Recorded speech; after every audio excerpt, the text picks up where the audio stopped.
আবু দারদা রাদিয়াল্লাহু তাআলা আনহুর কাছে জাআহু রাজুলুন, এক ব্যক্তি আসছে, আসার পর কইয়া আবু দারদা, হে নবীর সাহাবা আবু দারদা, ইন্নী জিতুকা মিন মাদিনাতির রাসূল সাল্লাল্লাহু আলাইহি ওয়াসাল্লাম লিহাদিসিন বালাগানি আন্নাকা তুহাদ্দিসুহু আন রাসূলিল্লাহি সাল্লাল্লাহু আলাইহি ওয়াসাল্লাম। আমি সুদূর মদিনা থেকে আপনার কাছে দামেস্কে আসলাম, প্রায় ১৫০০ কিলোমিটার অতিক্রম করে মাত্র একটা হাদিস আপনার কাছে শিখতে আসলাম। কয়টা হাদিস? কয় হাজার মাইল? ১৫০০। এক হাদিস শিখতে। এই কথা বলার পর উনি বলেন, তুমি কি আসলে শুধু হাদিসের জন্য আসছো? তুমি কি কোনো ব্যবসা অথবা অন্য কোনো কাজে আসো না?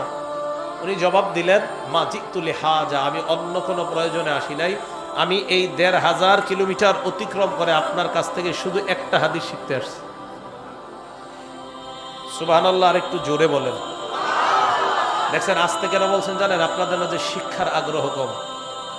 ১৫০০ মাইল দূর থেকে একটা হাদিস শিখতে এক ব্যক্তি আসছে, আপনাদের সুবহানাল্লাহ আওয়াজ।